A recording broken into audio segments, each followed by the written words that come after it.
all of a sudden, hundreds, or at least well over 100 new domains that have the words open, or reopen rather, in them have popped up on the internet. And they seem to be coming from a very small number of sources. Check this out, leave your comments, ding the bell, share it with your friends, and subscribe to our channel. There's a whole bunch of these websites, apparently well over 100 of them, that have the word reopen in them. Reopen Minnesota, reopen Pennsylvania, only they use the 2-letter codes for the states. Reopen in church, reopen AmericanBusiness.com. They looked at about 150 domains. There's one for each one of the 50 states. Some refer to large cities and even counties. This is over at Krebs on Security, Krebs on Security.com. And they just, they did a search on new registrations of websites.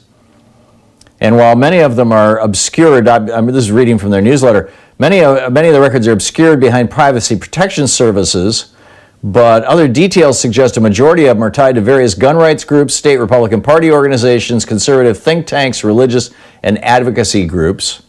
Reopen Minnesota, reopenmn.com forwards to the minnesotagunrights.org website. And this is registered by a guy living in Florida. Reopen PA is tied to a Facebook page called Pennsylvanians Against Excessive Quarantine with 68,000 members. ReopenTexasNow.com, ReopenWI.com, ReopenIowa.com.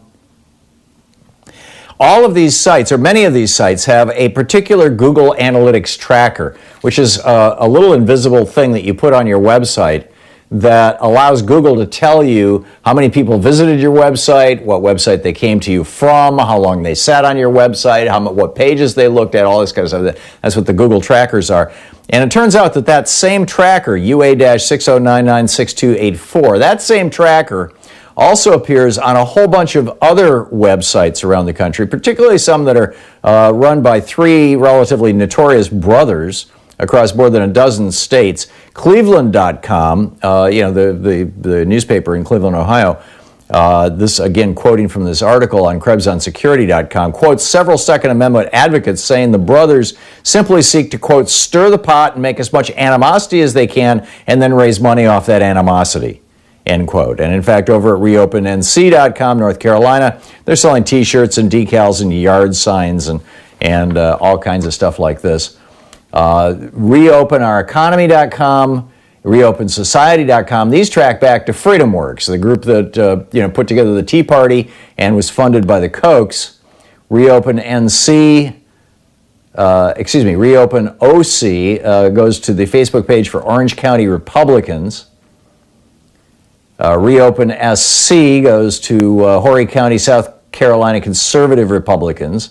Reopen Mississippi is owned by a group called In Pursuit of LLC. A 2016 story from USA Today says that In Pursuit of LLC is a for-profit communications agency launched by billionaire industrialist Charles Koch. So it looks like the entire thing is being orchestrated, top down, bottom up, whatever you want to call it, by wealthy billionaires and so-called gun rights groups, gun manufacturers and gun sellers, and Republican parties at the state level and at the county level. I mean, we're seeing this all over again, right? Most recently, we saw these people as Proud Boys and Patriot Prayer. Before that, they were the Three Percenters and the Oath Keepers. Before that, they were the Tea Partiers. Before that, they were the John Birch Society. And, this is like Donald Trump's shock troops. And frankly, keep in mind, Hitler's brown shirts, Mussolini's black shirts started out as volunteer groups who would go around and beat up protesters. That's how they started out. Are we moving in that direction? I mean, here you've got State Representative, this was in Washington State, State Representative Robert Sutherland of Granite Falls said, quote, "We're starting a rebellion in Washington. We're not listening to this governor. We're taking our state back." He had a pistol tucked in his belt. He says, "When we go fishing, they're going to send their guys with guns and they're going to write us tickets. Governor, you send men with guns after us when we go fishing. We'll see what a revolution looks like." There were anti-lockdown protests yesterday in Nashville, Austin, Texas, Phoenix, Arizona, Annapolis, Maryland, Raleigh, North Carolina, Sacramento, Boise, Salem, Oregon, Denver, Colorado, Salt Lake City, Oklahoma City, Albany, Trenton, Richmond, Tallahassee, St. Paul, Minnesota, Concord, New Hampshire, and Lexington, Kentucky.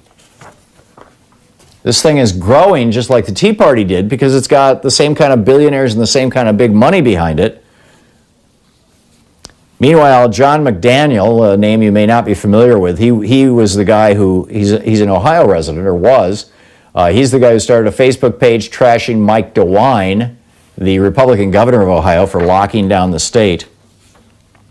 He said on his Facebook page, if what I'm hearing is true, that DeWine has ordered all the bars and restaurants to be closed, I say BS, only spells out the whole word. He doesn't have that authority. If you're paranoid about getting sick, just don't go out. It shouldn't keep the rest of us from living our lives. This madness has to stop.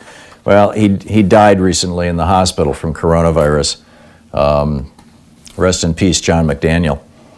Meanwhile, in Southern California, a fellow actually kidnapped a TV reporter who was reporting on one of these reopen rallies, and took the reporter at knife point back to the truck and said, I want you to delete any footage that has my face in it.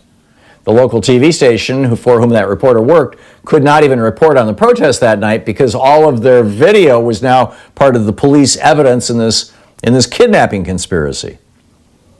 Meanwhile, over at Unicorn Riot in Minnesota, they were interviewing protesters in the Liberate Minnesota movement. And one of these people said, other people are dying, but God is going to take care of us. Right. In Utah, a 58-year-old man was arrested last week after he called the office of Salt Lake City Mayor Aaron Mendenhall and said he would work to, quote, forcibly remove her from office unless she eliminated the lockdown. He says, a civil war is coming and the police can't stop me.